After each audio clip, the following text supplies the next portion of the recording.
watch the show. I'm not happy, but we're gonna get into it.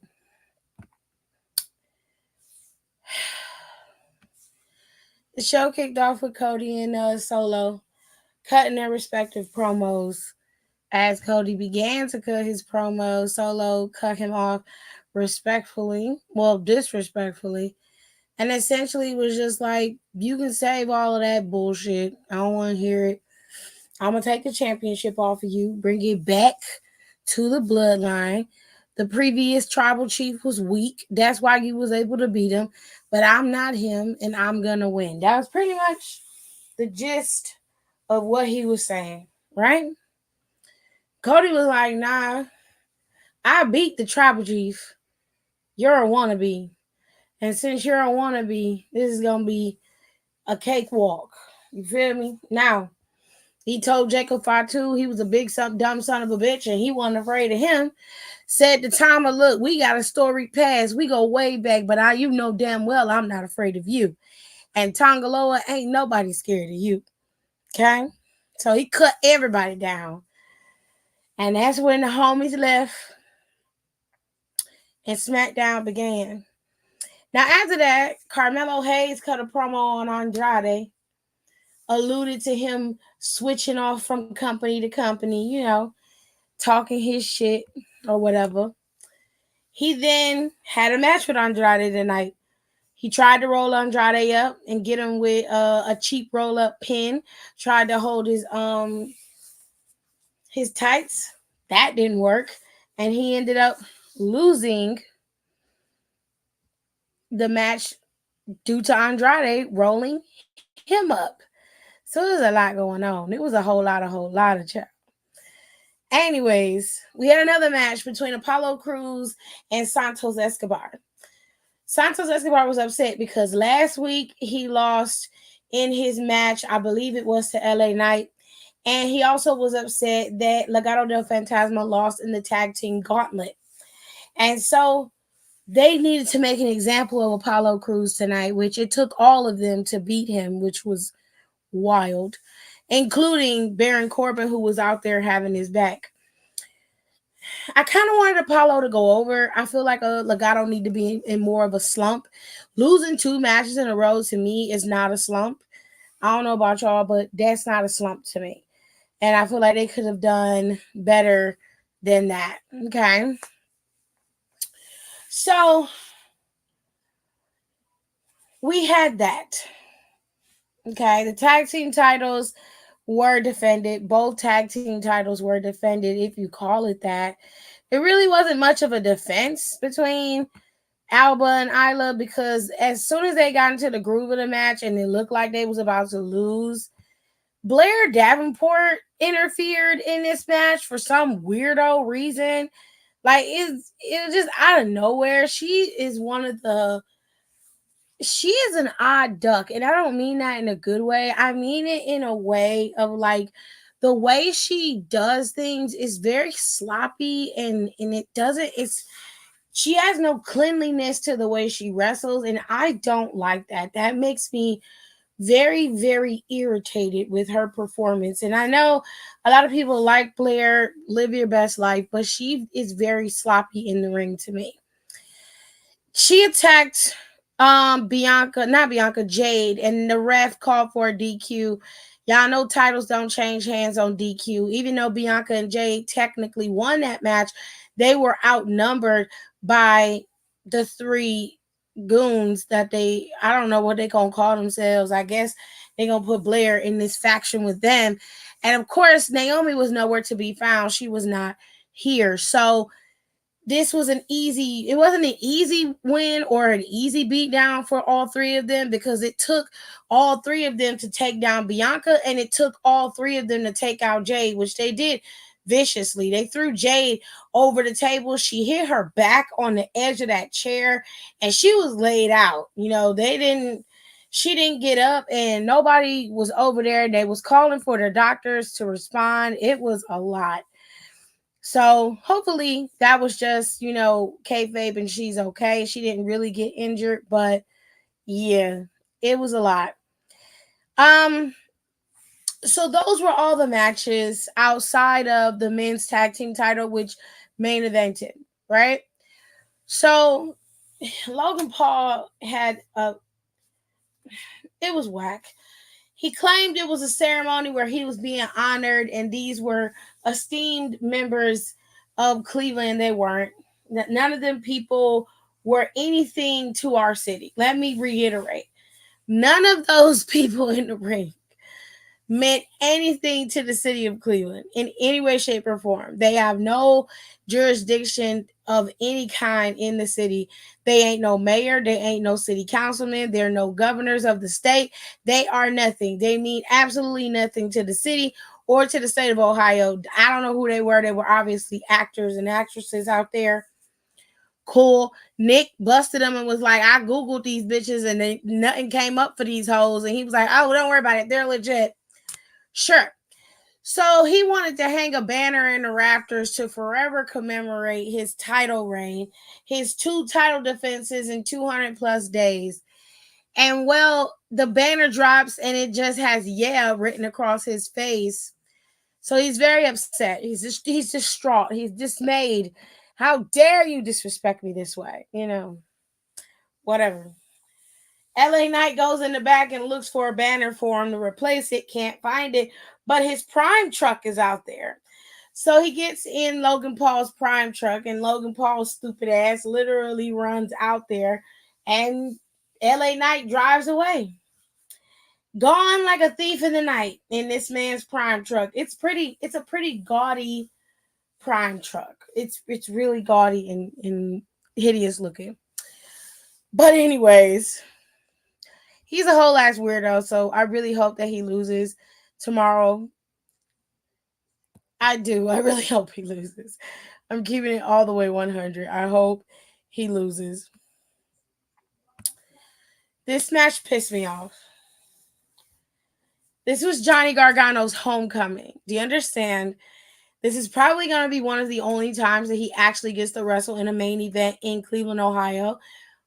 And while SummerSlam is probably going to be a high success, from the way the kickoff went today, with how loud everybody was, with the way everything has been going in terms of the city being so welcoming to everybody, from what I'm hearing, everybody's having a great time being here.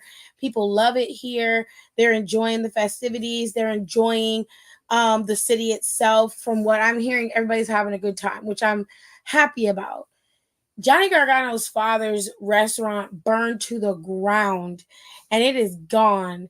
And it was a real big thing because everybody that was coming to Cleveland was gonna go to Gargano's. That was the thing. Like, we were all of the IWC were in agreement on that. If you were coming here, you were going to Gargano's.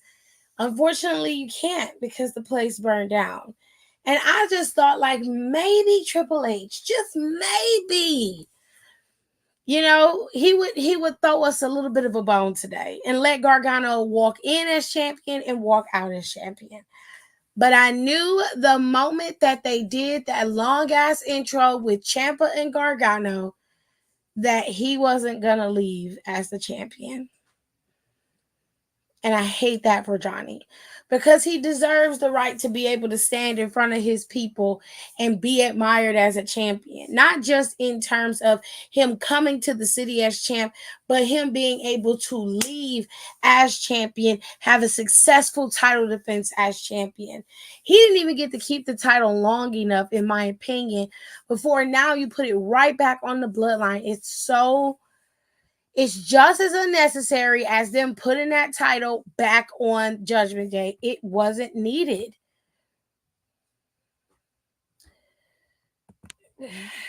Let's just say the Slim Jim car was 10 times better than that Prime car. And that's not even me trying to be funny. I'm dead ass. That Prime car looked like a souped up Hummer, like a Hummer truck. I can't tell you what it was. You would have to go online and look. But it was ugly. Unfortunately, Ciampa and Gargano were not able to best the team of Jacob Fatu and Tama Tonga. Both of them put up a good fight. It was a decent match, but ultimately, the tag team titles are now on the new bloodline, which fucking sucks. It sucks.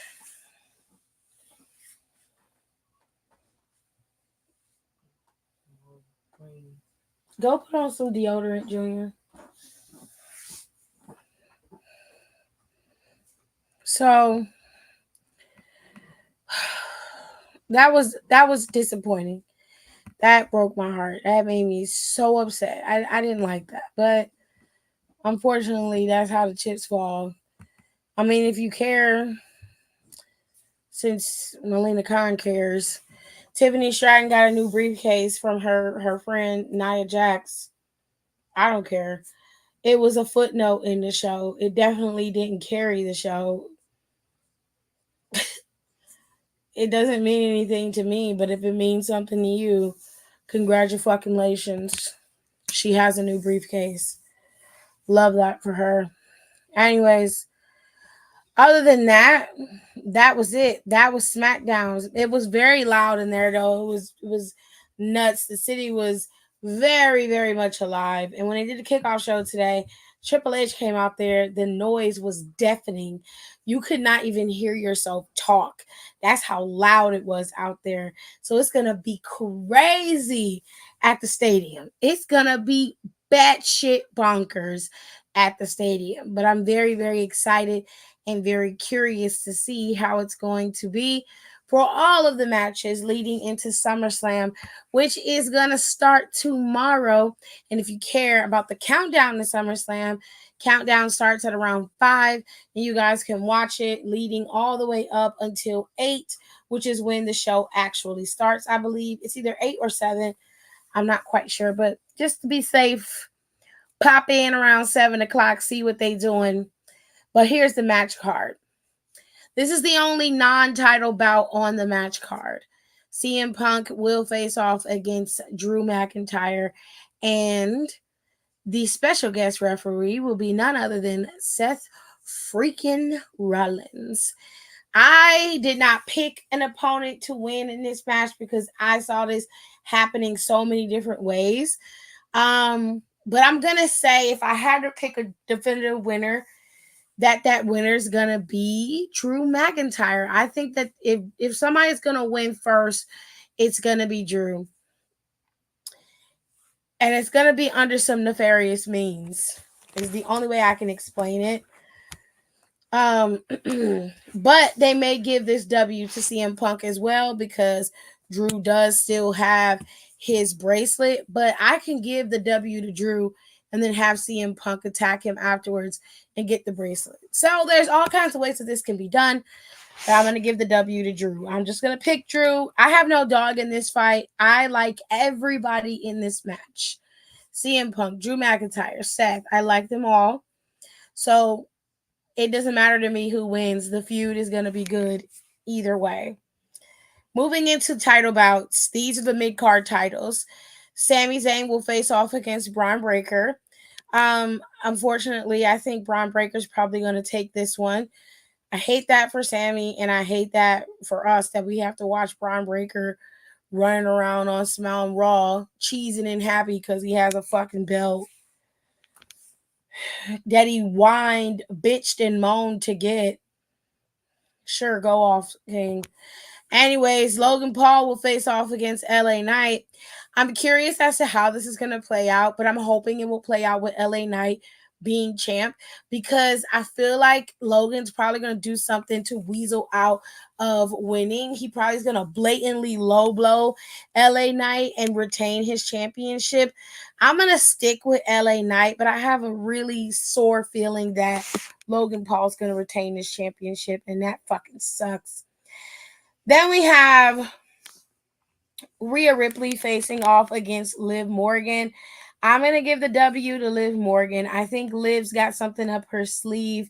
I think Dominic Mysterio's either going to aid and embed her in this match or it's going to be Liv and Finn that's finally going to be revealed as a double agent. I'm not sure how this is going to play out, but I know it's not going to end with Rhea Ripley being champion. Then moving back into the other half for SmackDown, the women are competing. You've got Pammy Packets Bailey going up against Nia Jax.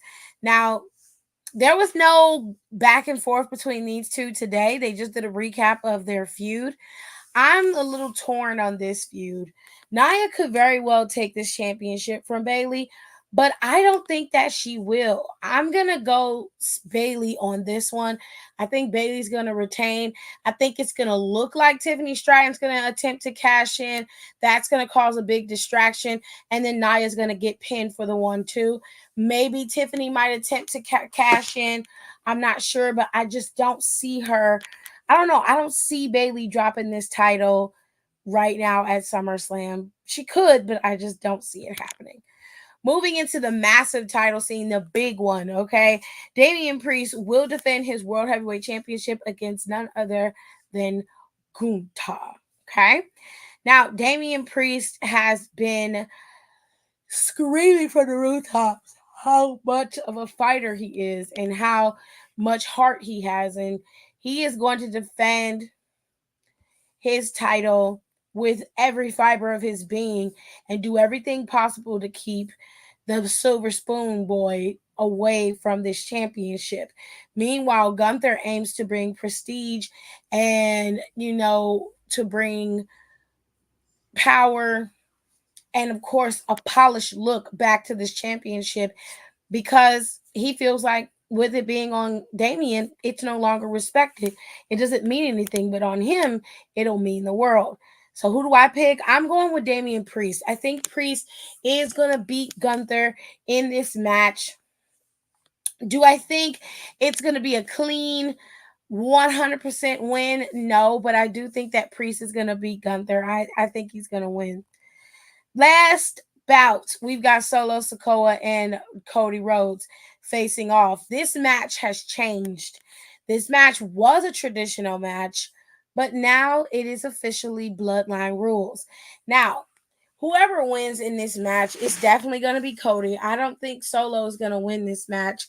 If he does, I'll be shocked. It'll piss me off beyond end. But I don't think that Solo's going to win this match. However, this match isn't meant for Solo to win. This match is meant for one of two things.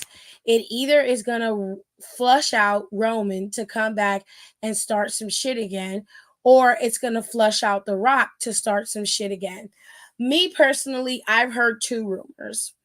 One of the rumors is that it's not Roman who's coming back, it's The Rock. The Rock has fulfilled all his contractual obligations when it comes to the movies that he had to do for the year. So he is more than capable and eligible to return to the E to start his final boss movement once again. However, the other rumor that I've heard is that Roman is finished with his contractual obligations as well, and with Solo incessantly calling Roman out, calling him weak, doing everything in his power to diminish and demise everything that Roman was doing and basically tear down Roman's version of the bloodline and literally take over. They say that Roman is the one who's coming back at SummerSlam. Who's coming back doesn't really matter. Yes and no.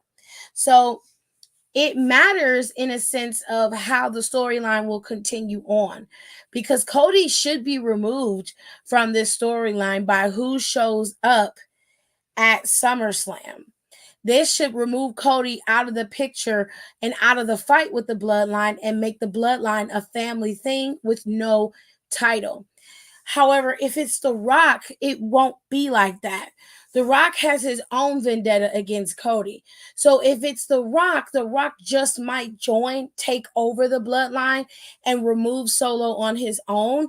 But then that would cut off an opportunity of Roman facing off against Solo and taking him down as the tribal chief. So there are many different ways that this can play out, but I don't know. But I will say this. I don't believe for a second that Solo is going to be the one to take that championship off of Cody. It would be extremely anticlimactic, in my opinion. So I wouldn't give it to him. I don't know because all over Twitter, aka X, Logan is in controversy of being transphobic due to what he posted. So maybe he will lose tomorrow. Okay. Side note, I'm making homemade chocolate chip cookies for one of my assistant managers is transferring, which I'm sad about. Okay. If they let Roman Reigns keep the main event at Mania, then they're not caring about Logan at this point.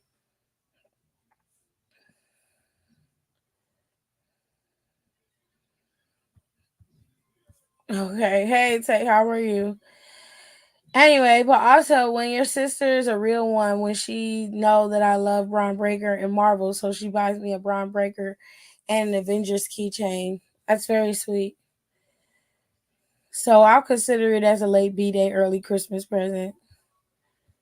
Okie dokie. Whatever makes you happy. Child, I forgot. I was waiting. I've been in here for 22 minutes, babe. Roman returns and murders Solo. Sure, whatever makes you happy. Um, so that is gonna be SummerSlam. Also, The Miz is officially hosting SummerSlam, so there's probably gonna be some goodies there. And of course, Jelly Roll is performing at SummerSlam, so there's gonna be a little breakup in between those matches and everything. So we got some good shit going. It seems like everybody's having a good time here in Cleveland. I am very happy about that. I love it when everybody has a good time in my city. Okay. I love that. So, tomorrow is the big day. We are going to enjoy SummerSlam. I don't think I'm going to live stream SummerSlam. I got to figure out how I can do that and work out the kinks and still enjoy my time. I am entertaining my folks tomorrow. I hope they got here. They seem to have gotten here. I'm going to get a text message and make sure I'm texting them and see if they're okay. They're gonna rest, and then they'll be here with me tomorrow around 2, and we'll be here, and I'll be cooking and ripping and running and getting everything ready. I pre-prepped everything, y'all. I got spinach dip down there in the fridge that's ready to go in the oven. I got the wings seasoned in the refrigerator. They're bagged and ready to go. That's all I gotta do is prep the wings, get them done. My sister-in-law's making egg rolls, the cheeseburger ones, and she's making like Philly cheesesteak ones, and I think she's making a pizza roll one. It's gonna be fun tomorrow. We just gonna. I decided to not have alcohol tomorrow, so we're not gonna drink. We just gonna. Well, they might want to drink, which I have alcohol for them if they want to, but we just gonna chill. We gonna eat us some good food, and we gonna have some, some dips and all kind of stuff, and we gonna eat and have a good time.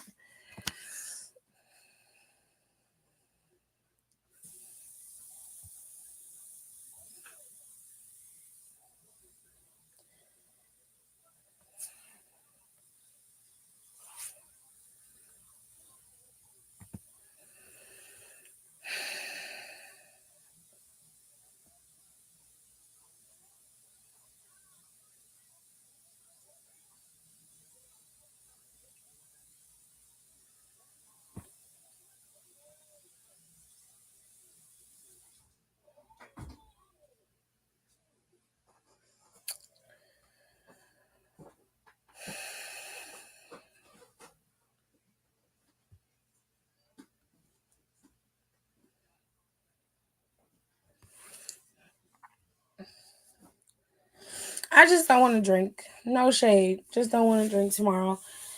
I'll be drinking the next day when I have the brunch, but I'm not gonna drink this time. So no biggies. There'll be chips down there as well. There'll be I might make another batch of spinach dip just to cover the dip that I made. But there'll be chips down there. There'll be my mother's making a big old punch bowl cake, which I'll show y'all maybe on my socials.